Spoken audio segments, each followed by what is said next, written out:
Hello everybody, and in today's video I'll teach you guys how to clear chat on Telegram. So before starting this video, be sure to like and subscribe with notification turned on to our channel because we post content like this. So to get notified for our future video, be sure to subscribe with notification on. And let's start today's video without any further ado.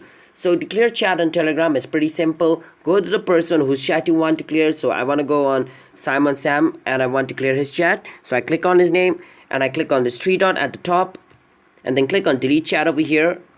Click on delete chat and there's an option called also delete for Simon, which means if I click on this option then my message sent to Simon will be unsent or deleted. So that's basically what it's trying to ask. So I can click on it or I cannot click on it, depends on what I want to do, and then click on delete chat and there's the countdown over here. Wait for 5 seconds. If you want to undo it, you can click on undo for 5 seconds, and after 5 seconds is done, your chat with Simon will be cleared. So as you guys can see, Simon has disappeared. I can type his name over here and the chat has been cleared. So that's basically how you clear chat on Telegram. So if you guys found this video helpful, then be sure to like and subscribe with notification on, and comment down below what type of video we should make next, and I'll be signing out. Have a nice day everybody. Peace out.